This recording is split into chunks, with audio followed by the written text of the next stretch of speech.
오늘 저희들에게 주신 말씀은 누가복음 3장 1절부터 14절 어떻게 기다릴까요? 라는 제목으로 저희들이 같이 읽으시겠습니다. 시작. 디베료 가이사가 위에 있은지 15해 곧 본디오 빌라도가 유대의 총독으로 헤롯이 갈릴리의 분봉왕으로 그 동생 빌립이 이두레와 드라고니 지방의 분봉왕으로 루사니아가 아빌레네의 분봉왕으로 안나스와 가야바가 대제사장으로 있을 때에 하나님의 말씀이 빈들에서 사가랴의 아들 요한에게 임한지라. 요한이 요단강 부근 각처에 와서 죄사함을 얻게 하는 회개의 세례를 전파하니 선지자 이사야의 책에 쓴 바 광야에 외치는 자의 소리가 있어 가로되 너희는 주의 길을 예비하라. 그의 첩경을 평탄케 하라. 모든 골짜기가 메워지고 모든 산과 작은 산이 낮아지고 굽은 것이 곧아지고 험한 길이 평탄하여질 것이요 모든 육체가 하나님의 구원하심을 보리라 함과 같으니라. 요한이 세례받으러 나오는 무리에게 이르되 독사의 자식들아 누가 너희를 가르쳐 장차 올 진노를 피하라 하더냐. 그러므로 회개에 합당한 열매를 맺고 속으로 아브라함이 우리 조상이라 말하지 말라.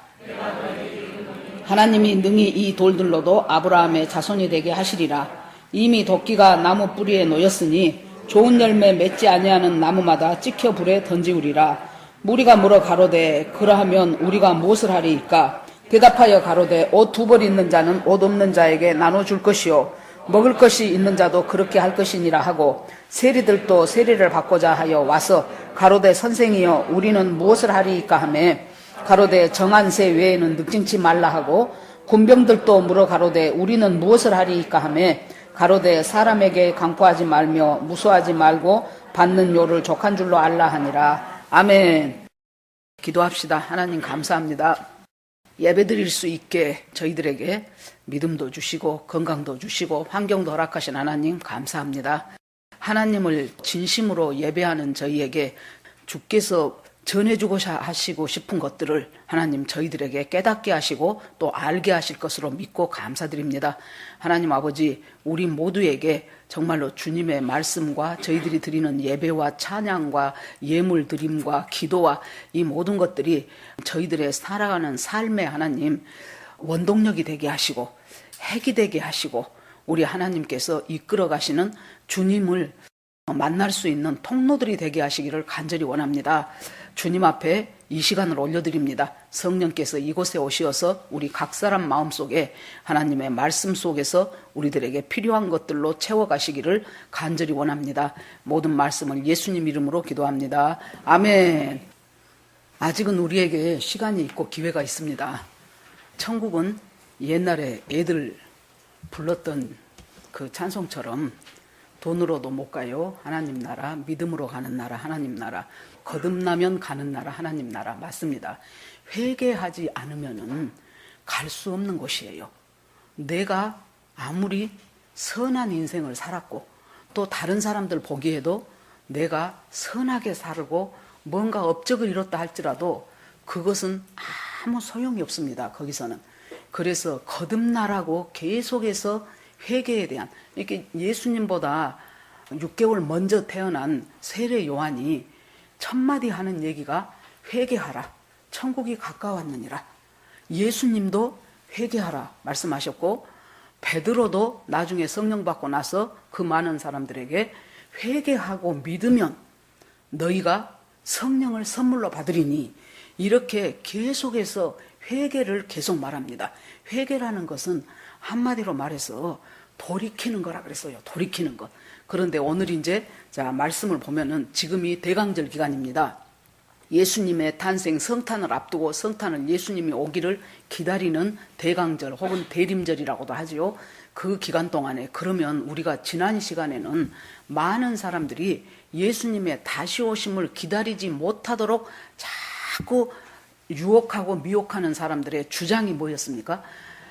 이 세상이 생겨서부터 지금까지 계속해서 해달별도 있고 뭐 산과 들과 바다도 바뀌지 않고 이렇게 계속 살아가는데 무슨 예수님이 다시 오셔가지고 이 땅을 불로 심판한다고 하냐.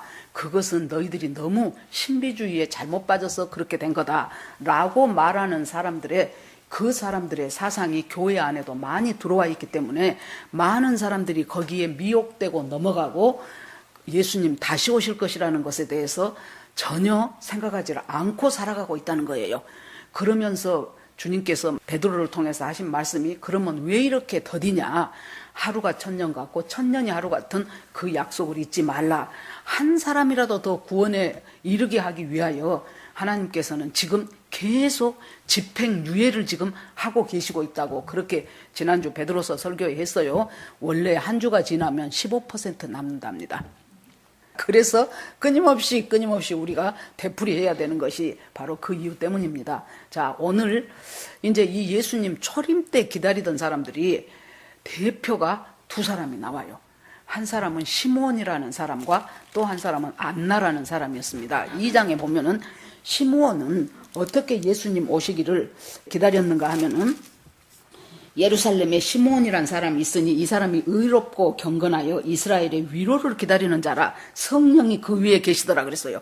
이 사람의 생활 방식은, 삶의 방식은 의롭고 경건했어요. 그리고 성령께서 성령의 인도대로 살아가는 사람이었다는 얘기예요. 성령이 뭐라고 말해줬어요? 네가 그리스도를 보기 전에는 죽지 않을 것이다라고 성령이 말해줬어요. 그래서 성령의 감동으로 성전에 들어가니까 마침 마리아와 요셉이 예수 난 지 8일이 돼가지고 할례받으러 성전에 아기를 안고 왔어요. 그런데 성령께서 바로 저 아이다 하고 가르쳐 줬겠지요. 그러니까 시몬이 그 아이를 안고 하나님을 찬송합니다. 주제여 이제 말씀하신 대로 종을 평안히 놓아주시는도다. 내 눈이 주의 구원을 보았사오니 이는 만민 앞에 예비하신 것이요 이방을 비추는 빛이요 주의 백성 이스라엘의 영광입니다. 이제 내 눈으로 주님이 네가 죽기 전에 바로 메시아가 올 것이다라고 성령께서 가르쳐 줬는데 드디어 예수님을 딱 보니까 비록 8일밖에 안 되는 아기로 오신 그 예수를 보는데 바로 저기다 하는 성령의 지시를 받고 그 아이를 안고 하나님을 찬송합니다. 하나님이 나한테 그렇게 약속하시더니 내가 드디어 내 눈으로 하나님의 구원을 보나이다. 이것은 하나님의 영광입니다라고 말하죠. 또 이제 안나라는 여자가 어려서 시집을 갔는데 일찍 과부가 됐어요. 그래가지고 80년을 과부로 살아. 그러니까 이 여자 나이가 상당히 많았을 것 같아요. 그러는데 이 사람은 어떤 사람이었어요? 지금의 과부가 아니에요. 그 당시에 과부는 살 길이 막연한 과부였어요. 지금처럼 직장이나 일할 곳이 많아서 먹고 사는 것이 제가 맨날 그러잖아요. 여자들이 몸만 건강하면 살겠더라고요. 여자들은. 도우미를 해도 되고 또 뭐 간병인 노릇을 해도 되고 또 뭐 여러 가지로 그러는데 그때는 정말로 먹고 살기가 막막할 때가 이 과부였어요. 그래서 예수님이 가장 불쌍한 도와줘야 될 사람을 고아와 과부와 나그네 이 사람들을 홀대하지 말아라. 이 사람들을 항상 신경 써라. 그렇게 얘기를 하시죠. 그런데 이 안나는 과부된 지 수십 년이 지났는데 이 사람의 일생은 무엇을 소망으로 살았습니까? 예수 그리스도 하나님이 보내주신다는 그 메시아 그 말씀을 딱 붙잡고 성전에서 계속해서 하나님 앞에 자기 마음을 모으고 기도하고 금식하고 그렇게 하면서 주님 오기를 기다렸던 사람. 이 사람들의 예를 들었어요. 그러면 지금 우리는 초림의 예수님은 이미 오셨어요. 우리는 지금 재림의 예수님을 기다리고 있어요. 그런데 기다리는 방식은 그때나 지금이나 다르지 않다고 봅니다. 시므온처럼 의롭고 경건하고 성령이 위에 머무른 성령 충만한 삶을 살아야 되고 안나처럼 하나님 중심으로 기도하고 금식하면서 주님 오기를 바라보고 기다리는 이 자세를 가지고 있는 것이 마땅하고 당연하지요. 그래서 오늘 이제 3장에 들어가서 보니까 디베료 가이사가 위에 있은 지 15에 본디오 빌라도가 유대의 총독으로 헤롯이 갈릴리의 분봉왕으로 그 동생 빌립이 이드레와 드랑오리 지방의 분봉왕으로 루사니아가 아빌레네의 분봉왕으로 자, 이 당시에 정치적인 패권이 어떻게 되어 있는가를 보여줍니다. 역사적으로 볼 때 이때 자 디베료는 우리가 알고 있는 티베리우스 황제입니다. 그 티베리우스 황제가 된 지 왕이 된 지 15년째 되던 해다 그 말이에요. 그러니까 성경은요. 머리 좋은 유대인들이 앉아갖고 써놓은 책이 아닙니다. 너무나도 역사적인 증거와 근거 위에서 세워졌던 거예요. 그리고 나서 보니까 헤롯이 유대 왕이고 누구는 분봉 왕이고 누구는 어디 왕이고 그러니까 이 로마가 이스라엘을 다스리고 속국으로 만들어갖고 살면서 그곳을 4개의 지역으로 나눴어요. 그래가지고 하나는 누가 분봉왕, 하나는 누가 왕, 이렇게 해갖고 서로 이제 다스리도록 그렇게 되어 있어요. 그러니까 정치적으로 실권을 잡고 패권을 잡고 있는 사람들 이름이 1절에 쭉 나와요. 2절에 보면은 안나스와 가야바가 대제사장으로 있을 때 그랬어요. 그러면 종교적인 실권은 누가 잡고 있었냐? 안나스와 가야바. 대제사장은 원래 한 사람이에요. 그리고 종신직이에요. 이 대제사장이 죽어야 그 다음 대제사장이 또 세워지는 거예요. 그러는데 안나스가 대제사장인데 가야바도 대제사장이라는 거예요. 이게 어떻게 된 거냐면은 안나스라는 대제사장이 처음에 이제 대제사장이 됐는데 이 사람이 비리가 많았답니다. 그러니까 참 하나님의 은혜에서 멀어지면은 어디나 부패가 연루되고 비리가 많아요. 교회라고 목사님이라고 예외는 아니다 그 말이에요. 그래가지고 여기서 비리가 많으니까 문제가 많죠. 그래 놓으니까 로마에서 안나스를 해임을 시켜버렸어요. 그리고 그 사위를 가야바를 갖다가 대제사장으로 임명을 했습니다. 그러니까 그게 말이 안 된 것이 이것은 종교의 문제잖아요. 대제사장을 세우는 것은. 그런데 로마에서 권력을 잡고 있는 로마에서 하나는 잘라버리고 하나를 세웠어요. 그래 놓으니까 그만큼 종교가 권력의 신여 노릇을 하고 하수인 노릇을 하고 있다는 증거예요, 이것이. 그러고 났는데 사람들은 안나스가 처음에 대제사장이었기 때문에 안나스를 실질적으로 대제사장으로 생각해요. 비록 법적으로는 가야바를 세웠을지라도. 이렇게 종교에도 별로 소망을 둘 수 없는 그 시기에 여호와의 말씀이 빈들에 있는 요한에게 임하니라 그랬어요. 여호와의 말씀이 이스라엘 백성을 향하여 임한 지가 언제냐 그러면 말라기 선지자 때 여호와의 말씀이 임하고는 뚝 끊어져 버렸어요. 400년이 됐다고요. 400년. 400년 동안 여호와께서 입을 딱 다물어 버려요. 말씀을 안 와서 선지자를 보내지를 않으셔요. 그런데 400년이 지난 그 어느 날 정치적인 실세들 전부 다 제껴놓고 종교적인 실세들 제껴놓고 빈들에 있는 요한에게 하나님의 말씀이 임했다는 것은 놀라운 일입니다. 그러면 여기서 그 당시에 이 종교적인 형태를 한번 우리가 배경을 살펴보면은요, 우리가 잘 아는 바리새파가 있었습니다. 그 다음에 사두개인이 있었습니다. 사두개파가. 그리고 나서 에세네파가 있었어요. 말씀 들어보셨지요? 이 에세네파는 이 당시에 이제 로마가 이 권력을 장악하면서 계속해서 영토를 확장하다 보니까 영토를 확장하려면 전쟁을 해야 될 거 아니에요. 그러면 전쟁이 여러분 그냥 딱 가서 말 한마디 하면 알겠습니다. 우리나라 통치해 주세요. 누가 그렇겠습니까? 그러니까 전쟁을 하기 위해서는 전쟁 비용이 많이 든다고요. 여러분 대통령 선거하면 비용이 안 듭니까? 얼마나 많은 비용이 듭니까? 그 대통령 후보들이 이제 점점 더 연설하러 다닐 것이고, 그러면은 이제 자기들 팀들 또 마련해갖고 그 사람들이 선거 운동해야 될 것이고, 이루 말할 수가 없죠. 그러는데 이 비용을 로마에서 어떻게 충당을 해요? 자기들이 지금 다스리고 있는 속국에 있는 사람들한테 세금을 걷어가지고 전쟁 비용을 충당을 한다고요. 그래 놓으니까 세금에 시달려. 거기다가 폭정에 시달려. 나는 그 전에 이제 저는 1950년생이니까 일제시대는 안 겪었죠. 그런데 우리 큰언니나 어머니나 이야기하신 거 들어보니까 이렇게 이제 밭이 있잖아요. 그러면 일본 사람들이 세금을 와서 매길 때 어떻게 매기냐면은 그 중에서 이제 네모 반듯한 세마지기 밭이 있다고 칩시다. 그러면 거기에서 조금 그늘이 더 됐다거나 어떤 식으로든지 그 밭에도 더 열매가 잘 맺는 곡식이 좋은 밭이 그 부분이 있고 덜 좋은 부분이 있겠죠. 그러면 제일 좋은 데 가서 예를 들어서 수수다 그러면 그 수수 이삭을 세. 그래가지고 지금 예를 들어서 사방 1m에 이 수수가 전부 몇 개가 들어있다. 그러면 그것을 중심으로 해서 계산을 하는 거예요. 그래서 50% 60%를 세금으로 가져간다. 그런데 실은 직접 농사 짓는 사람은 50% 60%가 아니에요. 그 중에서 열매 덜 맺은 데도 있고 다양하기 때문에 그러니까 거의 7, 80%를 수탈을 당하는 거죠. 이것이 바로 그 남의 나라의 속국이 되어서 살아가는 민족의 참으로 그 일일이 다 말하면 뭐 하겠습니까? 그런 아픔이고 속국이지요. 그런데 이제 계속해서 이렇게 세금을 걷고 또 그걸 제대로 하지 않을 때 얼마나 포갑정치를 펼치겠습니까? 그래 놓으니까 정치적으로도 힘들죠. 거기다가 종교를 바라보니 종교적으로도 소망이 없죠. 그래서 신실하게 예수 믿고 싶은 사람들이 광야로 나가기 시작했어요. 그래서 그곳에서 근검절약한 생활을 하면서 절제하는 생활을 하면서 거기에서 참 말씀 중심으로 살려고 애썼던 사람들이 SNF파였어요. SNF파는 예수님도 인정을 해주시는 거예요. SNF파였는데 그 SNF파 중에서 그 사람들이 또 쿰란이라는 그 동굴이 있는 그쪽으로 해서 쿰란 공동체를 이루고 살았던 것이 그때의 종교적인 실상이었다 그 말입니다. 그런데 이 빈들에 지금 요한도 그곳에 가서 하나님의 말씀을 선포하기 시작했어요. 말씀이 요한한테 임했습니다. 그러면 빈들은 광야인데요, 여러분.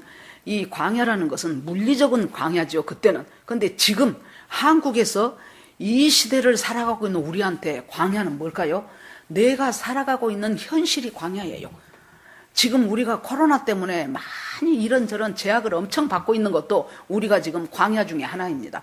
또 내 인생에 내 심령 가운데요, 이 심령이 지금 어떤 심령으로 내가 지금 살아가고 있는가, 이건 역시 또 광야예요. 이 광야에 하나님의 말씀이 임하기 위한 심령이 돼야 돼요. 우리가 하나님의 말씀이 임할 수 있는 내 환경과 내 일상이 돼야 돼요.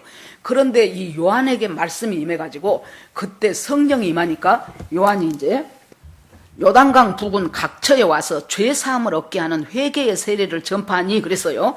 그래서 요한이 주의 말씀이 임해가지고 회개하라, 천국이 가까웠느니라 하고 회개의 세례를 이 사람들한테 전파하기 시작했어요.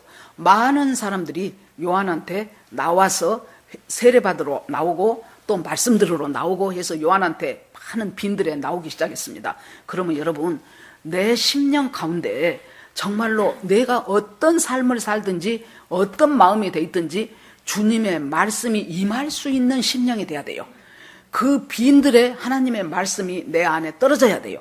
그러기 위해서 요한이 이사야의 그 말이 자기에게 적용이 되었다는 것을 알고 말하기 시작합니다. 4절에 광야에 외치는 자의 소리가 있어 가로되 너는 주의 길을 예비하라, 그의 첩경을 평탄케 하라 그랬어요. 주의 말씀이 임했다 그랬는데요. 우리가 말씀하면은 신약에서는 요한복음 1장 1절에 보면은 태초에 말씀이 계시니라, 그 말씀이 하나님과 함께 있었으니 그 말씀은 곧 하나님이시니라. 이때 말씀은 로고스라고 말씀을 드렸어요. 로고스라고 나옵니다, 헬라어에 보면. 그런데 여기서 여호와의 말씀이 요한에게 임하니라 할 때 이 말씀은 레마로 돼 있어요. 제가 어저께 찾아봤어요.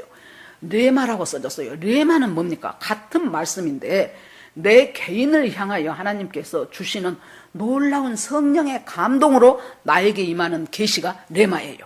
이 요한에게 레마로 이 말씀이 임하는 거예요. 그런데 그 말씀을 붙잡고 보니까 이사야서에서 이미 주님이 이사야 선지자를 통해서 예수님 오시기 600~700년 전의 사람인 이사야 선지자를 통해서 주셨던 그 말씀이 바로 너다 하고 주님이 가르쳐 주신 거예요. 그 말씀이 레마로 임한 거예요. 그래서 보니까 이사야서에서 광야에 외치는 자의 소리가 있다.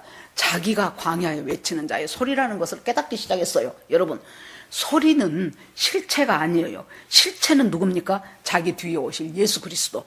자기는 예수 그리스도가 오실 것이라고 미리 외치는 소리일 뿐이라는 것을 알고 있었어요. 우리가요, 내가 지금 인생 살아가는 데 있어서 하나님 앞에 내 정체성이 뭔가를 아는 것이 굉장히 중요합니다. 그걸 확실히 아는 사람은 인생을 낭비하지 않아요.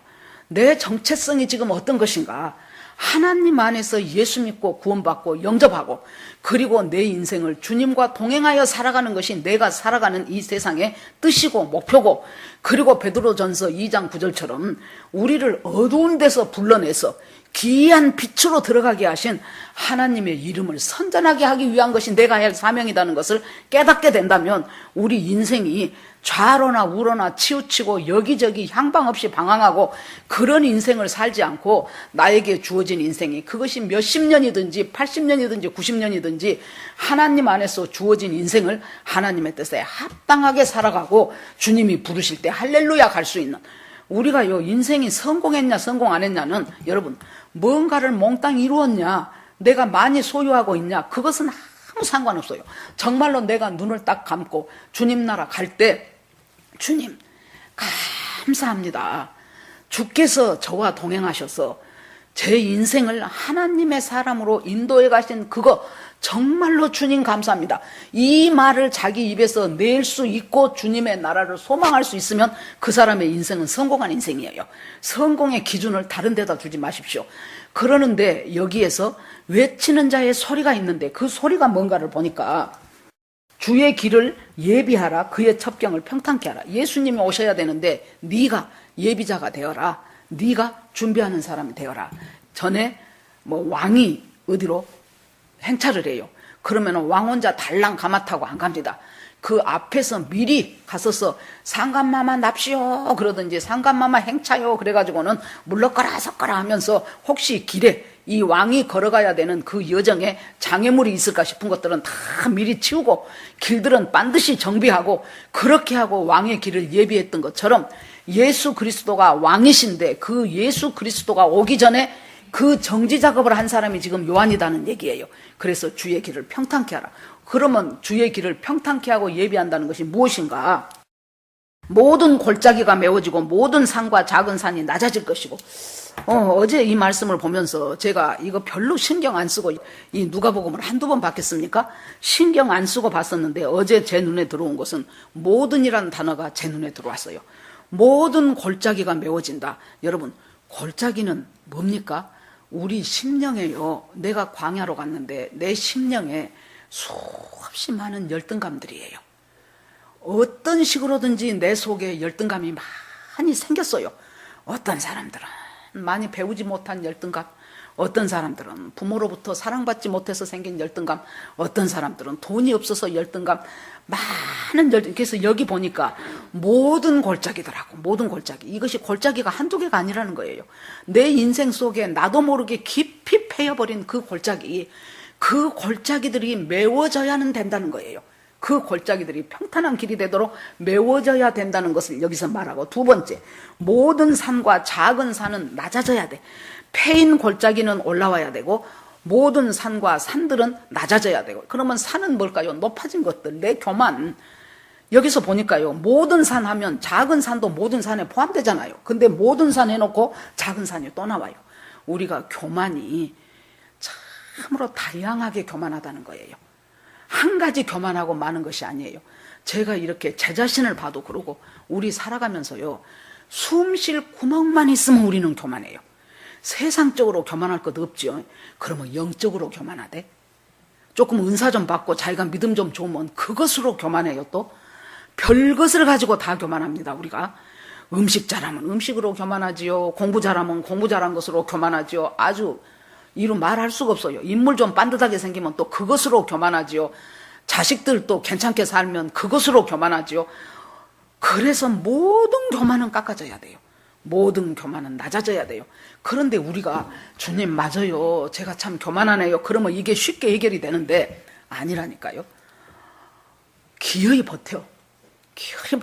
그러니까 얼마나 그것이 깎아지는데 수많은 아픔이 있죠. 안 깎이고 싶은데 낮아져야 되니까 낮아질 수밖에 없는 내 환경을 만드시고 낮아질 수밖에 없는 내 주변에 붙여놓은 사람을 만들어요. 그래서 그것을 주님이 깎으시고 그 다음에 굽은 길들은 곱게 하신다 그랬어요. 왜 그렇습니까? 굽은 길은 여러분 뭘까요? 우리가 인생 살아가면서 상처, 쓴뿌리, 미움, 분노, 이런 것들이 굽은 길들이에요. 이것들이 회복되지 않으면은요, 하나님의 말씀이 떨어져도 그것을 삐뚤어지게 생각해. 사람과의 관계에서도요, 저 사람은 별 생각 없이 말했는데, 저 사람은 나 도와주려고 말했는데, 그때 그것이 그렇게 좋게 나한테 안 느껴지는 거예요. 그래서 그것이 상처, 열등감, 쓴뿌리, 미움, 분노, 이런 것들이 제대로 회복되지 않으면, 그러면 주님은 얼마나 그런 우리를 치료하고 싶겠습니까? 얼마나 주님이 치료해서 건강한 사람으로 만들고 싶어 하겠냐고요. 그리고 그 험한 길들이 주님 앞에서 평탄하여지도록 이것이 먼저 지금 준비되어야 된다는 거예요. 그렇게 됐을 때 여러분들이 이 말씀을 들으면서 나한테 있어서 열등감은 무엇인가? 나한테 있어서 정말로 깊은 골짜기처럼 패여가지고 계속해서 그 골짜기에 아무리 주님이 말씀을 부어넣어도 풍덩풍덩 빠져버리는 그런 열등감의 골짜기는 무엇인가? 나에게 있어서 정말로 굽은 길이어가지고 그 쓴뿌리가 되어서 상처가 되어서 분노가 되어서 전체 녹여지지 않는 그것들은 무엇인가? 그 모든 해결을 하시는 분은 바로 성령님이셔요. 바로 예수님이시요. 그 외에는 우리가 그것을 해결할 길이 없어요. 내 힘으로 내 의지로 노력하면 어느 정도 조금은 되는 것 같지요. 그런데 나중에 보면 다시 우리가 굴러떨어져 있어요. 다시 그 자리에 굴러떨어져 가지고 있어요. 그래서 이것들을 메워주기 위해서 높은 것은 깎아지고 골짜기는 올라가고 굽은 것은 반듯해지고 이렇게 험한 길은 평탄하게 되게 하기 위해서 지금 세례 요한이 와서 말씀을 선포하고 예수님이 오셨을 때 그것들이 고침받는 역사가 일어날 것을 지금 막 메시지를 선포하기 시작합니다. 그랬더니 많은 사람들이 이제 몰려들기 시작했어요. 요한한테. 그래서 요한이 세례받으러 나오는 무리에게 이르되 독사의 자식들아 누가 너희를 가르쳐 장차올 진노를 피하라 하더냐 하면서 회개에 합당한 열매를 맺으라 그랬어요. 자, 많은 사람들이 왔는데요. 거기에서 무리라고 돼 있는데 마태복음 3장에 보면은 그 무리 중에 바리새인과 사두개인이 들어있다는 것을 알 수 있어요. 바리새인 사두개인들이 다른 사람들과 같이 왔어요. 그래가지고 말씀을 막 인기를 끌기 시작했죠, 요한이. 그러니까 그 말씀 듣고 나도 세례 주시오 그래요. 그러니까 요한이 있다가 이 독사의 자식들아, 여러분 사탄을 성경에서 뱀으로 표시하죠. 바로 창세기 아주 2장 3장부터 나오잖아요. 이 사탄을 표시하는 것이 뱀, 독사, 불뱀 그렇게 나와요. 그래서 계시록에 보면은 용, 이것은 옛 뱀이요. 아담과 하와를 유혹했던 옛 뱀이고 불뱀이고 독사예요. 여러분 민수기에 보면은 이 사람들이 하나님 원망하고 모함 여자들하고 음행하고 그렇게 됐을 때 불뱀이 나와가지고 얼마나 사람들을 물어갖고 그때 죽은 사람이 뭐 이루 한두 명이 아니었죠. 이런 일처럼 지금 독사의 자식이라는 것은 이 바리새인과 종교적인 어떤 기득권을 갖고 있는 사두개인들이 사탄한테 장악되어 있다는 거예요. 사탄한테 장악되어 있으면서 진노만 살짝 피하고 싶으니까 나 세례 받을게요 하고 왔다는 거예요. 이 독사의 자식들아, 독사는 뭡니까? 독을 품고 있죠. 독이요, 여러분. 더군다나 이 광야의 불뱀 보세요. 얼마나 쫙 이렇게 숨어 있다 그러더라고요. 땅바닥에 착 내려깔고 조금만 내놓고 그러다가 사람이 지나가면은 거의 날아간대요. 그렇게 신속하게 물어버리면 그 독이 삽시간에 퍼져가지고는 금방 그 독으로 인해서 죽어요. 그러니까 독사는 지금 뭐예요? 독을 품고 있는데 그 독이 굉장히 사람의 생명을 위협적인 존재라는 거예요. 그냥 살짝 물다 마는 것이 아니에요. 이것은 딱 죽는 거예요. 그 독을 품고 있으니까 남도 죽이고 결국 자기까지 죽는 이 독사의 자식들아, 슬쩍 속으로는 회개할 생각도 없으면서 슬쩍 임박한 진노만 피해 너희가 회개에 합당한 열매를 맺으라는 거예요. 회개라는 것은 한 몇 주 전에도 제가 설교 중에 나왔죠. 회개라는 것은 죄에서 돌이키는 거예요. 죄에서 돌이켜요. 아이고 그냥 내가 왜 그럴까 그 정도 하고 후회하고 넘어간 것이 아니고 죄에서 돌이키는데 우리가 그 돌이키는 방법을 제가 3가지 말했어요. 기억하신 분들은 기억하실 거예요. 첫째, 사탄으로부터 돌이켜. 예수 믿고 구원받기 전에는, 예수를 영접하기 전에는 죄가 죄인 줄을 몰랐다니까요. 그냥 먹고 마시고 죄와 동행하고 너도 그렇게 살고 나도 그렇게 살고 다른 사람도 그렇게 사니까 이렇게 사는 것이 마땅하려니 하면서 거짓말도 했다가 탐욕도 부렸다가 교만도 했다가 그러면서 그걸 당연하게 인간들은 이렇게 사는 것이려니 하고 살았다 그 말이에요. 그런데 예수 믿고 구원받고 거듭나고 나니까 뭐가 달라집니까? 죄가 싫어지는 거예요. 내가 왜 옛날에 그렇게 살았을까? 내가 그 사탄한테 속아가지고 이렇게 죄하고 짝짝꿍 돼서 살면서도 내가 그것이 아무렇지도 않는 듯이 살아갔는데 저도 순간순간 그래져요. 만약에 내가 젊었을 때 그때 뭐 영접했다고 하면서도 교회는 다니고 교회에서는 엄청 열심 많은 집사였다니까요. 그러고 저 오집사한테 뭐 맡겨놓으면 틀림없어 그랬다니까요. 그러는데 그때 만약에 예수님이 오셨다면 내가 과연 주님 나라 갈 수 있을까? 그 생각을 하면 아찔하더라고요. 아찔해요. 여러분 우리 장로교회에서 어떻게 구원의 확신을 사람들이 못 믿으니까 그것을 열심히 불어넣다 보니까 어떤 부작용이 온 줄 압니까? 어떤 부작용이 왔냐면은 인간은 아주 본성적으로 죄인이에요. 그래 놓으니까는 구원의 확신만 똑 따먹어. 똑 따먹고 나는 구원의 확신이 있으니까 아무렇게나 살아도 나는 천국행 티켓을 이미 손에 넣었다고 생각한단 말이에요. 놀라운 이 사탄의 속임수라는 것이요, 놀라운 거예요. 그러면서 그 죄에 대해서 돌이킬 생각을 안 해. 거듭났다면서, 구원받았다면서, 죄에 대한 인식도 없고 죄에 대해서 돌이킬 마음도 없는 사람은 자기 스스로 자기가 구원받았다고 착각하는 것이지 실은 구원받은 것이 아니에요. 어떻게 거듭난 사람이, 예를 들어서 여러분 몰라서 독사를 품고 있었다고 생각을 해봐요. 그런데 딱 보니까 이것이 독사네? 그러면 그것을 당장 던져버리지, 나 구원받았어 그러면서 그 독사를 품고 있냐고요? 아니죠. 그것이 지금 죄예요, 죄. 그 죄에 대해서 소스라치게 싫은 거예요. 그래서 사탄의 역사로부터 내가 돌이키기 시작해요. 피해야 될 죄는 피하고 음행 같은 것은 피해요. 주여 믿습니다 그러고 뭐 그런다 그러죠. 젊은 남녀가 한밤중에 모텔에 손잡고 앉았으면서 주님 우리가 음행하지 않게 해주시옵소서. 주여 믿습니다. 미쳤다고 그 짓 하냐고. 거기 안 가면 되지. 안 만나면 되지. 다음에 훤한 대낮에 만나갖고 데이트하면 되지. 그래서 음행은 피해야 되는 죄예요. 음행은. 그러나 그 외에 또 사탄의 역사는 우리가, 공중권세 잡은 자가 사탄이기 때문에 이 사탄의 역사는 우리가 어떻게 해야 돼요? 대적하고 기도하고 이기고 그렇게 하면서 살아가는 거지요. 그래서 사탄으로부터 회개해요. 그 다음에 두 번째는 세상으로부터. 세상의 관점은요, 우리한테 맨날 보암직하고 먹음직하고 지혜롭게 할 만큼 탐스럽게 하고 육신의 정욕, 안목의 정욕 이런 것들을 갖다가 막 온 도처에다 뿌려놓은 거예요. 우리 초등학교 1학년 들어가면서부터 우리는 비교되는 삶을 살아요. 자, 키 작은 사람 제일 앞에 서고 키 큰 사람 뒤에 서갖고 번호부터 이제 줄 세우기를 시작해요. 그래가지고 우리는 또 시험 보면 또 1등, 2등, 3등 또 쭉 줄 세우고 수능 시험 보면은 몇 점 맞았어, 몇 점 맞았어 줄 세우고 이런 식으로 비교하는 사회 속에서 살다 보니까 너무나도 당연하게 생각을 해버리는 거예요. 그러니까 여기서 못 헤어나. 세상으로부터, 세상의 가치로부터 내가 못 헤어나요. 이 정도 되는 집에서는 살아줘라, 이 정도 차는 굴려줘라, 이 정도의 여가는 즐기면서 살아라, 이 정도의 돈은 쓰면서 살아라. 순전 그것이잖아요. 여러분 텔레비전을 보든지 무엇을 보든지 모든 광고가 열심히 일한 당신 떠나다 막 이렇게 해가지고 한때 얼마나 그 카피가 유행했습니까? 그러면은 또 이제 아줌마들 좀 나이 좀 먹고 하면은 완전히 버킷리스트 중에 하나가, 요새는 버킷리스트에 들어가도 못해 유럽 여행하는 것이더구만.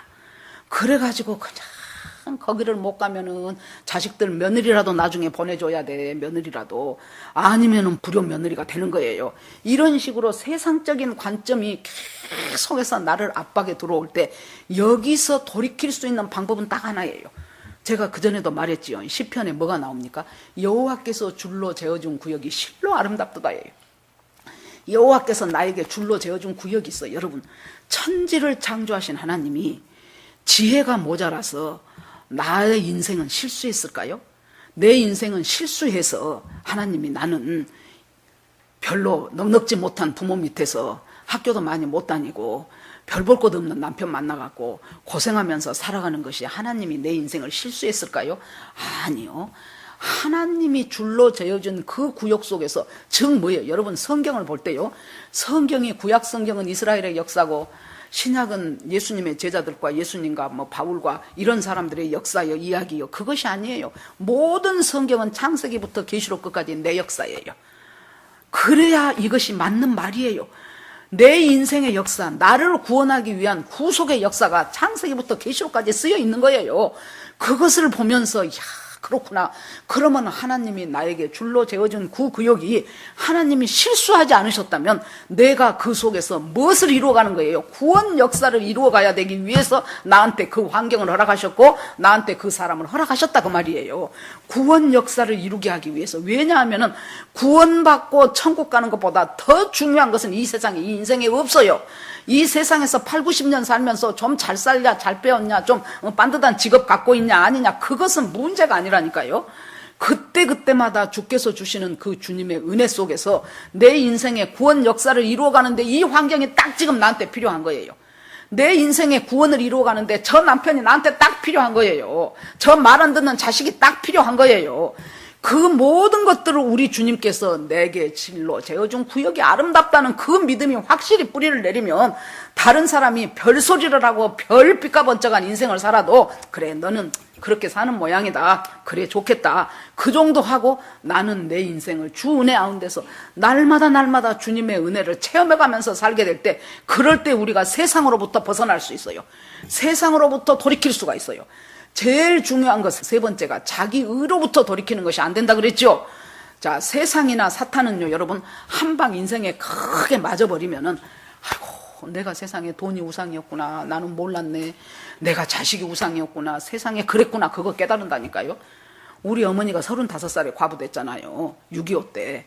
그래갖고 참 외아들이었으니까 아무 시댁 친척도 없고 거기다 할아버지 할머니 모시고 자식 5 조르륵 낳고 저는 막내여갖고 아버지 얼굴도 모르고 그럴 때 그 6.25 직후에 지금 과부도 아니고 그 당시에 과부가 살아갈 길이 얼마나 막막했겠습니까? 그럴 때 여러분 우리 어머니의 소망이 뭐겠습니까? 자식들 잘 된 것이겠지요. 그 중에서도 특히 아들들이 잘 돼야 되지 않겠습니까? 잘 나가더라고. 잘 나갔어요. 뭐 공부도 잘하고 잘 나갔어요. 그러다가 이 자식들이 우리 어머니는 참 저하고 달라요. 하루 내 있어도요 말 안 시키면 별로 말이 없는 분이에요. 그런 분인데 말은 안 해.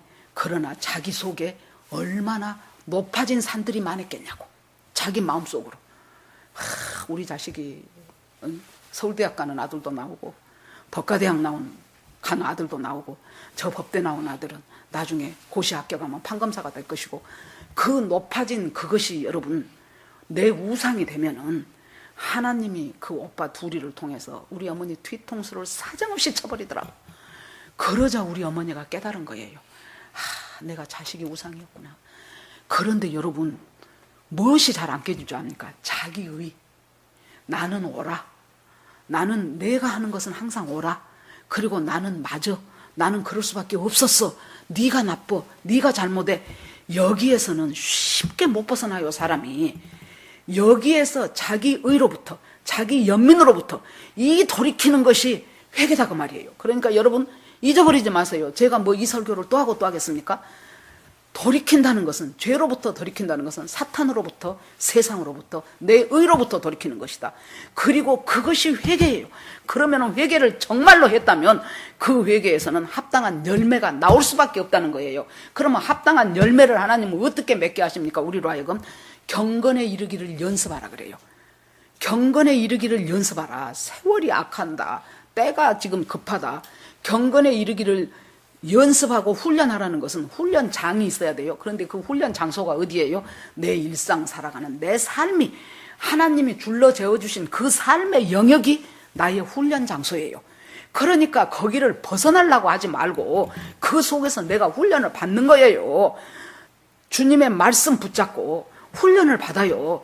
때로는 저 사람이 내 훈련 조교가 되기도 하고, 때로는 느닷없는 자식이 내 훈련 조교가 되기도 하고, 그렇게 하면서 나를 하나님의 사람으로 다져가고 만들어가요. 그런데 여기서 세례 요한이 뭐라 그래요? 이 세례 받겠다고 나온 회개할 생각은 전혀 없어. 회개할 열매 전혀 못 맺어. 그런데 그러는 이유가, 근거가 이 사람들이 뭐 있어요? 이래봬도 우리가 아브라함의 자손인데 우리는 당연히 죽으면 천국 가겠지, 이렇게 생각했다는 거예요. 뭐 때문에? 아브라함의 자손이라고. 지금으로 바꿔 말해봅시다. 나는 모태신앙이요. 나는 20몇 살 때부터 예수 믿기 시작해가지고 지금까지 교회 다니면서 나는 거의 주일 빼먹어 본 적이 없어. 나는 11조 빼먹어 본 적이 없어. 나는 교회에서 어떤 봉사할 일이 있으면 나는 뺀질뺀질 안 하고 열심히 나는 봉사하고 그렇게 살았어. 그러고 나는 가끔 말씀의 은혜도 받아. 그러니까 나는 죽으면 하나님 나라 가는 것이 마땅하다라고 생각한 것하고 똑같아요. 그 사람들은 우리가 아브라함의 자손인데, 아브라함이 우리 조상인데 우리는 죽으면 당연히 천국이지 라고 생각을 했다는 거예요. 지금 요한도 아마 그전에는 그렇게 생각했을 거예요. 그런데 성령이 임하고 나니까 그것이 아니라는 것을 깨달아진 거예요. 너희들 그렇게 생각하지? 야, 웃기지 말아라. 여기 특별히 그 광야에 돌들이 많았답니다. 이 돌들이요. 그러니까 사탄도 예수님한테 뭐라 그래요? 40일 금식한 예수님한테 이 아주 세고 세버린 이 돌들 갖고 떡 만들어서, 당신 하나님의 아들이잖아요. 떡을 만들어서 일단 배고픔부터 해결하세요. 사탄은 계속해서 우리가 가장 필요한 것을 찌르고 들어온다고 말이에요. 그러니까 어쩔 수가 없는 거예요. 그 가장 필요한 것을 찌르고 들어오기 때문에. 그러는데 요한이 니들이 아브라함 자손이라고 그것 믿고 지금 있냐? 하나님이 만들라고 하면 저 굴러다니는 돌들 가지고도 아브라함 자손 수없이 만들 수 있어. 회개에 합당한 열매를 맺으라라고 말합니다. 그 합당한 열매를 맺는 것이 느닷없이 저거 어디 먼 데 가서 맺는 거 아니에요. 어디 기도원 가서 기도하면서 맺는 거 아니에요. 전부 내가 살아가는 삶의 현장 속에서 지금 만들어요. 그 무리들이 이제 그 말씀을 듣고 나니까 아이고, 그러면 우리가 어떻게 해야 될까? 어떻게 해야 하면 좋겠습니까? 하고 물으니까 너희들이 옷 2벌 있는 자는 1벌 나눠줘라. 그리고 먹을 것 있는 것도 그렇게 할 것이니라. 그러면 우리는 이것이 심각하지가 않아요. 왜냐하면은 여러분, 우리들이요 입고 있는 옷이 떨어지고 빵꾸 나서 그 옷 안 입습니까? 아니에요. 유행 지나고 오래되어 갖고 그냥 질리기도 하고 이래서 우리들이 그 옷을 안 입지, 정말로 떨어져서 못 입게 돼갖고 안 입든 않잖아요. 그때는 옷이요 겉옷 속옷 2벌밖에 없었어요. 문제가 생겨야 1벌 더 만든다니까요. 그러니까 옷 2벌이 있다는 것은 겉옷 속옷 2개밖에 없어요. 옷도 뭐 구멍 뻥 뚫어갖고 쑥 해가지고 허리띠 묶고 그것이 옷이잖아요. 무슨 디자인이 뭐 특별합니까? 그리고 겉옷은 이렇게 거의 팔에다 두르고 다녀요. 그래가지고 저녁이 되고 날씨가 쌀쌀해질 때 그 겉옷은 이불이 돼요. 그리고 속옷에 무슨 문제가 생겼을 때 겉옷을 입어요. 그러니까 여러분, 이때 옷 2벌 있는 자라는 말은 뭔 말이에요? 너한테 정말로 필수품이요. 필수품. 필요해요. 그 필요한 것 중에서 딱 잘라갖고 없는 사람한테 주라는 거예요. 구제의 원리가 이거예요. 왜냐하면은 우리 인간은요 전부 자기 주관적인 관점이 달라요.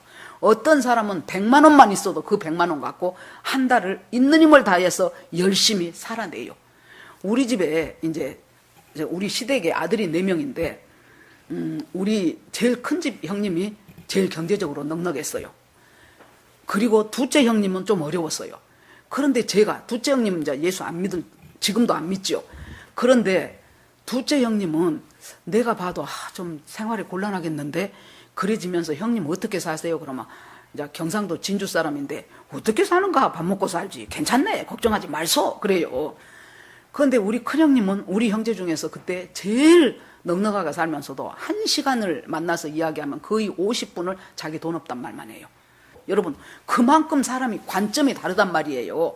100만 원 갖고도 여유 있게 넉넉하게 하나님 주신 은혜지요 하고 사는 사람 있고 500만 원, 1000만 원 갖고도 나는 맨날 부족해, 여유가 없어. 그렇기 때문에 여러분, 여유 있는 것 중에서 나눠주려고 하면 기준이 없어져 버려요. 이 사람 여유하고 저 사람 여유가 달라요. 그런데 뭐예요? 필수품이 옷 2벌은 그 중에서 쪼개갖고 없는 사람한테 주라는 거예요. 이것이 구제의 원칙이라는 거예요.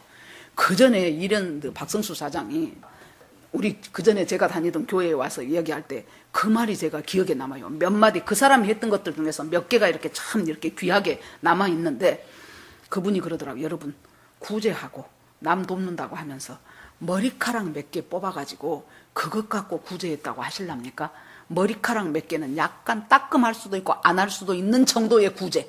내가 이 돈 있어도 무방 없어도 무방한 그 정도의 구제하면서 자기가 엄청 누군가 도왔다고 하나님 앞에서 재지 말라는 거예요. 사람 앞에서 뭐 꼿꼿이 하지 말라는 거예요. 그러면서 하는 말이 그래도 파란 나는 떼어주고 내가 구제했다고 해야 되지 않겠습니까? 그러더라고. 그 말이 저한테 참 이렇게 뭐 수십 년 전에 들었던 말인데 저한테 bek혀갖고 있어요. 여러분, 이 돈을 누구를 줘야 되겠다고 싶지요. 그러면 그렇게 해야지 그래 놓고는 어쩐 줄 압니까? 가까워지면은 조금 줄이고 싶어. 그 돈 액수를. 제가 지금 이제 우리 시댁 식구 중에서 우리 둘째 신우가 한 2달 전에 남편이 돌아가셨어요. 그래서 그때 병원에 있을 때 제가 돈을 한 100만 원을 보내줬어요. 병원비에 좀 보태시라고. 그러고 이제 돌아가시고 나서 끝나고 전화하면서 형님, 내가 성탄 때 성탄 가까워지면 내가 형님한테 금일봉 보내줄게요. 그래 지금 성탄 가까워지잖아요. 그리고 거기서 이제 우리 둘째 이제 내 동서 거기서 만났어요. 근데 나보다 3살 더 먹었는데 너무 얼굴도 주름도 많고 한 10살은 더 먹어 보이더라고. 마음이 짠한 거예요. 그래서 막 뒤졌더니 돈이 5만 원짜리가 3개밖에 없는 거예요. 우리 남편을 찾았더니 또 안 보이네. 그래서는 이제 얼른 그 15만 원을 주면서 형님 내가 5만 원짜리가 이것밖에 없네요. 그러면서 그랬더니 그 표정 보면 알잖아요. 그래서 저 사람이 어렵구나 그 생각이 들면서 형님 내가 성탄 가까워지면 형님한테 내가 돈 좀 보내드릴게요. 그러고 내가 보내줘야 되겠는데 성탄이 지금 가까워져. 그래 놓으니까 내 마음속에 내가 매일 괜히 그 소리 했나 보다 이 생각이 들고 아이고 그러면 얼마를 줘야 될까? 내가 지금 생각해 놓은 금액이 있는데 그거 다 줄 필요 있을까? 이런 생각이 들고 여러분 우리가요 누군가에게 뭘 한다는 것은요 그런 것과 같아요. 그래서 구제는 돈 많은 사람이 하는 것이 아니고 은혜 받은 사람이 하는 거예요. 은혜 받은 사람이 하는 것이 구제예요, 여러분. 그래서 너희들이 옷 2벌 있냐? 그러면은 다 낯쓰고 쓰고 조금 남아있는 그 여유분 중에서 하는 것이 구제가 아니고 내가 해야 되는 것 중에서 뚝 잘라서 하는 것이 구제라는 거예요. 이것이 지금 회개의 열매라는 거예요. 그러니까 그 다음에 세리들이 와서 우리는 그럼 어떻게 할까요? 그래요. 그랬더니 너희들은 세금을 거둘 때 정해진 세금만 거둬라. 여러분 항상 설명해서 알죠. 그때 세리는 봉급이 따로 없어요. 그래가지고 예를 들어서 뭐 방배동 그런다 해봐요. 그러면 방배동에 내가 세리예요. 그러면 방배동에 이번에 거둬야 될 세금이 10억이다. 그러면은 10억만 갖다가 걷어서 로마 정부한테 바치고 자기가 15억을 걷었으면 5억은 내 돈이요. 20억을 걷었으면 나머지 10억이 내 돈이에요. 그래 놓으니까 직접 자기의 수입하고 관련이 있으니까 얼마나 쥐어짜서라도 세금을 거두려고 하겠지요. 그래서 이스라엘 백성들이 세리를 죄인이라고 한 거예요. 저것들이 같은 민족의 고혈을 빨아가지고 로마 잘 되게 해주는 아주 로마의 앞잡이다 해가지고 그러는데 정해진 세금만 받으라는 거예요. 그러면 뭐예요? 정해진 세금 받아버리면은 자기들은 봉급이 없으니까 아무것도 없어 수입이. 그러면 왜 주님 이런 말씀하셨을까요? 네가 정말로 회개의 열매를 맺기 위해서 그 말씀에 합당하다고 생각한다면 그 다음 일은 내가 책임지 마요. 이 믿음이 없는 거예요, 우리가. 그 다음에는 주님이 책임져서 먹게 하신다는 그 믿음이 우리한테 없으니까 아이 그러면 정해진 것만 받으면 우리는 뭐 먹고 살아. 현실이 안 되지. 그러니까 말씀은 그렇게 했어도 나는 정해진 것보다 더 받아서 내가 거기에서 내 수입을 땡겨야 되겠습니다. 이렇게 되는 거예요. 그래서 세리들한테는 그렇게 말을 해요. 그러니까 이제 군병들이 와가지고 우리는 그럼 어떻게 하리까? 여기 보세요. 오늘 제목이 어떻게 기다릴까요지요. 어디서 기다립니까? 내 일상의 삶 속에서 지금 어떻게 주님의 말씀이 나한테 적용되면서 기다리라는 그것을 지금 하나님이 요한을 통해서 말씀하고 있는 거예요. 군병들이 나와가지고 이 군병들은 세금을 걷기 위해서 임시로 고용된 사병들이에요. 정식 로마 군인들이 아니에요. 로마 군인들이 막 와갖고 나 세리 받겠습니까? 그러겠습니까? 지배국 군인이 피지배국 선지자한테 그래 놓으니까는 거기서 뭐라고 합니까? 첫째, 강포하지 말아라. 그 말은 세금 걷기 위해서 제대로 안 하니까 폭정을 휘두르고 있는 힘을 가지고 사람들을 괴롭히고 그거 하지 말아라. 두 번째, 죄 없는 사람 무고죄로 자꾸 고발하지 말아라. 고발을 해놓으면은 복잡하잖아요. 요새도 누가 고소하면 경찰서 왔다 갔다 해야 되고 뭐 벌금 내야 되고 복잡하잖아요. 그래 놓으니까 그냥 타협하면서 협의하면서 어떻게 해요? 그냥 돈 주고 무마해요. 그러면 무고로 고발해 놓고도 자기한테 수입이 들어오니까 재미 붙여갖고 너도 고발하고 나도 고발하고. 일본과 한국의 이 무고죄가요 엄청난 차이가 나요. 우리는 5,500만이고 그것들은 뭐 1억 몇천만인가 뭐 그렇게 되잖아요. 그런데 우리가 일본의 4배, 5배가 돼. 인구가 더 적은데도. 그렇게 우리나라 사람들이 다른 사람을, 죄 없는 사람을 무고하게 고소해갖고 그러면 어떻게 해요? 그것이 진짠가 아닌가 또 알아봐야 되잖아요. 그러면 또 인력이 소모되지요. 거기다 비용이 들어가겠지요. 거기다 이제 재판까지 가지요. 이런 모든 것들 속에서 너희들 무고히 남들 고발하지 말아라는 거예요. 고소 고발하지 말고 그리고 나서 보니까 받는 요를 족한 줄 알아라. 이 사람들은 봉급을 받았겠죠. 받는 봉급을 받는 사람은요, 여러분, 항상 좀 더 받았으면 좋겠어. 예를 들어서 200만 원 받은다 칩시다. 그럼 한 250이나 아쉬워도 300이나 250쯤 되면 좋겠구만은 뭐 지금 몇 년 동안 계속 200이냐 그러면서 항상 자기의 받은 봉급이 자기가 일하는 것에 비해서 부족하다고 생각을 하게 돼 있어요. 우리 봉급 받는 사람들이. 그런데 세례 요한이 주는 말은 하나님이 주시는 그 안에서 그것이 족하다라고 생각하고 그 속에서 살아갈 수 있는 지혜를 또 하나님이 주시고, 그래도 절대 빈곤 속에서 부족하면 하나님이 기기묘묘한 방법으로 너희의 그것을 채우실 것이다 그 말이에요. 그걸 믿음으로 받으라는 거예요. 그때 우리 앞집에 살던 사람이 남편하고 이혼을 하고 나한테 와서 고민을 해요. 자기 집 큰아들이 우리 둘째 아들하고 학교는 다르고 학년이 동학년이었어요. 그때가 2학년쯤 됐을 것입니다. 그래가지고는 수학을 잘 못한다는 거예요. 누구나 다 수학을 못한다 그러지요.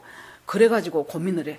그래서 내가 집사님, 그러면은 우리 이제 제가 살던 아파트가 그 서울대학하고 가까워가지고 거기 이제 게시판에가 뭐 서울공대 몇 학년 하면서 뭐 과외 경험 많은 막 이런 거 막 써져 있어요. 그래서 한번 기도를 하고 알아봅시다. 그래가지고 진짜 알아봐가지고 서울공대 뭐 무슨 과 2학년 학생인가가 이제 왔어요. 그래가지고 여러분 안 해봐서 모릅니까? 그 당시에 우리 아들 저기 할 때도요, 아르바이트 과외할 때도 일반 대학보다 서울대학생은 10만 원씩을 더 받았어요. 그 이제 그 네임밸류예요. 더 받았어요. 그러는데 싸게 그 밑에 동생까지도 봐주겠다고 해가지고 한 사람이 지금 한 사람 해야 될 과외를 두 사람을 다 할 수 있도록 하더라고요. 그래가지고 지금 애들이 배워보더니 너무 잘 가르치고 좋다는 거예요. 여러분 보십시오. 자기가 이제 남편하고 이혼하고 양육비 얼마씩 받아갖고 살아가야 되는데 거기서 애들은 학원이든지 과외든지 해야 되겠는데 이 수학을 잘 못하는 애들을 어떻게 하면 좋은가 하고 고민할 때 하나님께서 그런 방법으로 그 지혜를 주셔서 그렇게 애들을 공부할 수 있도록 만드시는 거예요. 이 믿음이 없는 거예요, 우리가. 나에게 주어진 이 봉급이 적다라고 생각하니까 더 받았으면 하는 것이지, 주님은 뭐예요? 내가 너에게 허락한 그것을 네가 감사함으로 받으면은 모든 하나님의 지혜가 그것으로 살 수 있는 방법들을 하나님께서 마련해 주신다. 그 믿음을 갖는 것이, 그 믿음이 뭐예요? 바로 이제 회개의 열매예요. 회개의 열매. 그러니까 사람들이 이제 은혜 받고, 이 참 요한이 혹시 하나님이 약속한 그 메시아가 아닐까? 구주가 아닐까? 하고 이제 웅성웅성했어요. 그러니까 요한이 그것을 알고 천만의 말씀이다. 사람들아, 나는 물로 세례를 주거니와 내 뒤로 오시는 예수는 불과 성령으로 세례를 주는 분이 오시는데 그분은 내가 그 신끈도 풀 수 없을 만큼 나는 자격이 없는 분이다. 여러분, 회개의 열매가 뭐예요? 내 인생 가운데서 뭔가가 나에 대한 업적을 인정해 준다 할지라도 나는 낮아지고 예수는 높아지는 것, 그것이 회개의 열매예요.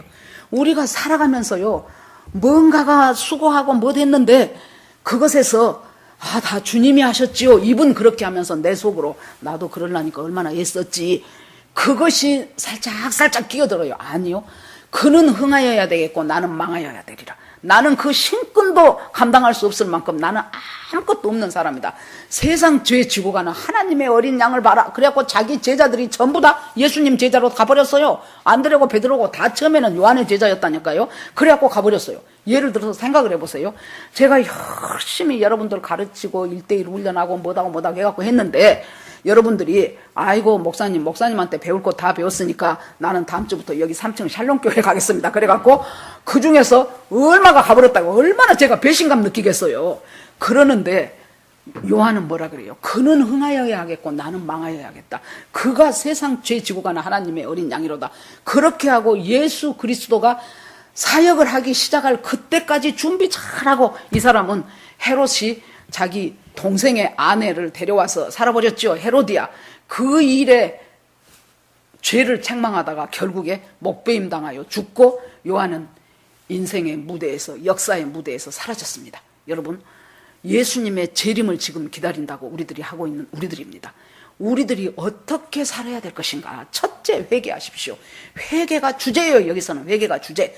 첫째 회개하고, 그 회개가 단순히 눈물 한 방울 짤끔 흘린 것이 회개가 아니라니까요. 완전히 돌이키는 거예요. 사탄으로부터, 세상으로부터, 죄로부터, 내 의로부터 완전히 돌이키면서 하나님 앞에 나아가면서, 이것이요 여러분, 내 힘으로 안 돼요. 성령의 인도가 아니면 절대로 우리는 못 돌이켜요. 우리가 돌이키는 유일한 방법은 성령의 인도예요. 성령이 인도하시면 쉬워져요. 성령이 인도하시면 저 미워 죽겠는 사람이 불쌍하구나, 그렇게 돼요. 안 미워요. 저 사람이 예수를 모르니까 그러지, 저 사람이 상처가 많아서 그러지, 저 사람이 참으로 어려운 속에서 정말로 열등감에 골이 패여서 그러지, 하나님 주께서 치료하여 주시옵소서, 저 사람에게 은혜를 베풀어 주시옵소서, 이렇게 기도가 되어져요.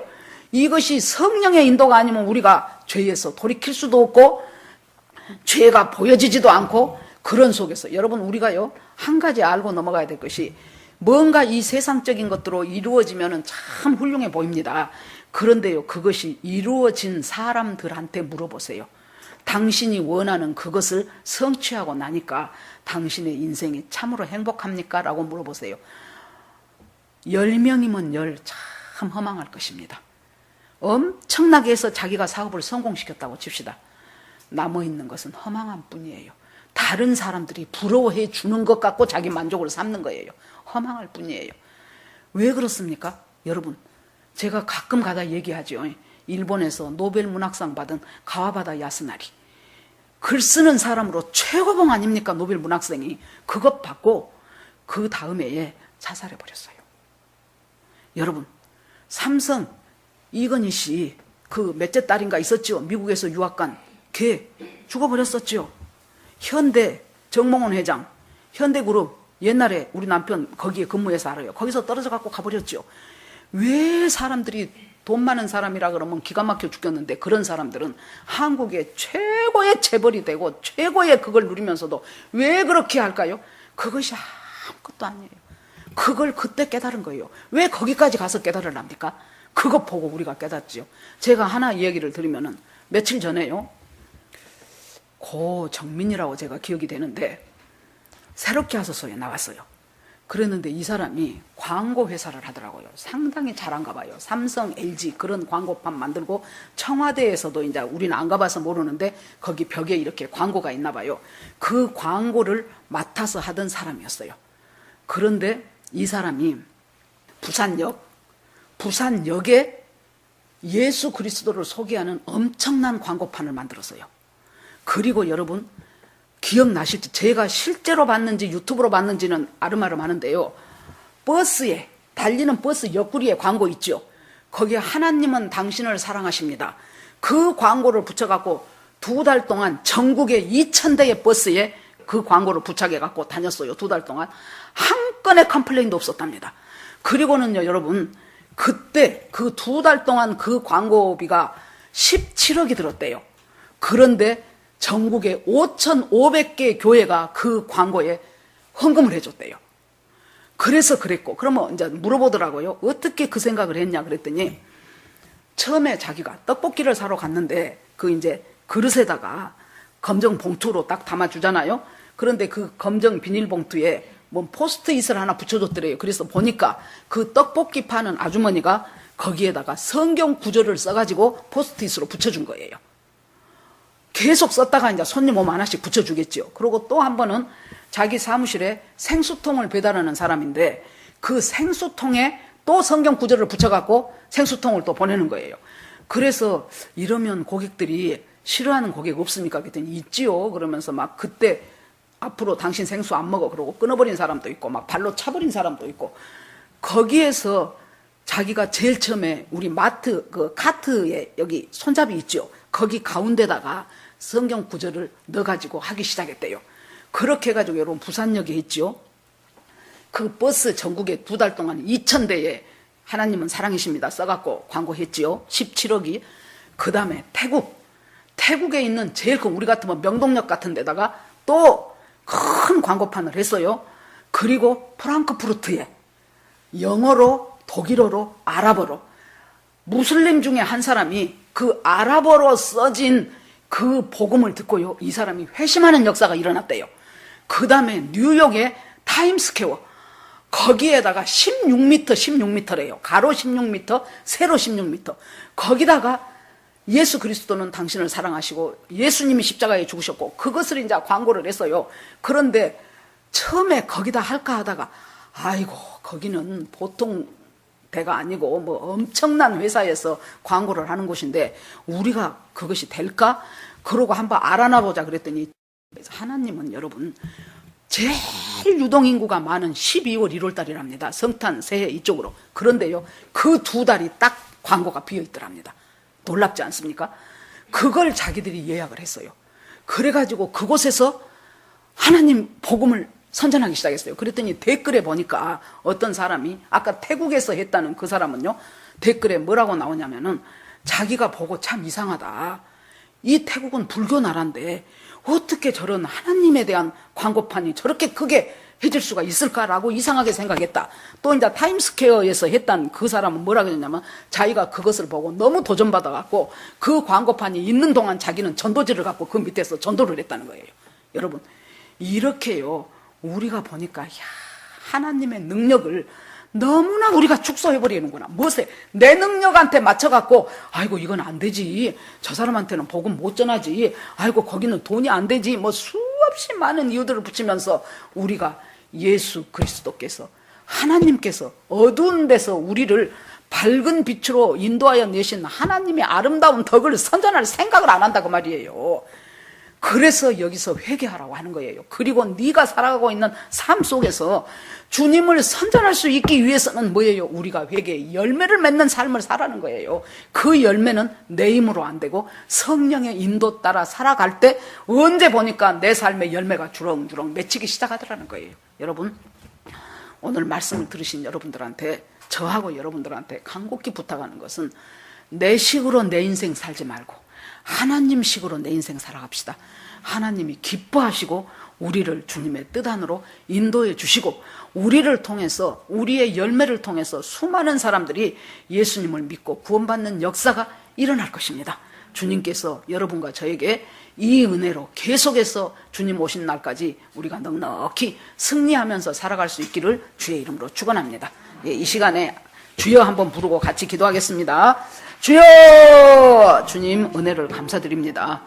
참 하나님, 주님은 무한하신데 우리가 주님의 능력을 너무 축소시켜가지고 내 능력보다도 못하게 여겨가지고 이것은 이래서 안 되고 저것은 저래서 안 되고 하면서 하나님의 아름다운 덕을 선전하지 못할 뿐더러 선전하려고 하는 사람까지도 막아버리는 일이 얼마나 많습니까?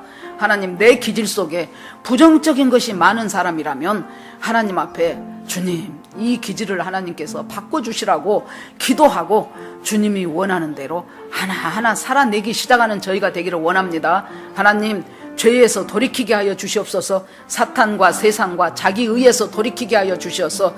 하나님이 이 별것도 아닌 우리를 통하여 주께서 하시고자 하시는 그 일들이 넉넉히 이루어지는 것을 하나님 주님 앞에 그렇게 맡기고 살아가는 저희들이 되게 하여 주시옵소서. 하나님, 이 시기는 믿는 자는 더욱더 믿음이 생깁니다. 5달란트 받은 자처럼 하나님 열심히 장사했더니 계속해서 더 불어나는 것처럼, 그런데 1달란트 수건에 싸두고 있었던 사람처럼 변명은 많고 할 말은 많지만은 전혀 열매를 맺지 못해서 악하고 게으른 종아, 그것까지 빼앗아서 더 있는 자에게 주라고 하시는 주님의 책망을 듣지 않도록 하나님, 날마다 주님을 사모하게 하시고 주님께 마음을 집중하게 하시고 주님의 은혜 가운데서 살아가는 우리 모두가 되어서 어려운 세상 어렵지 않게 넉넉하게 이기면서 사는 우리 모두가 되기를 예수 그리스도 이름으로 기도합니다. 아멘.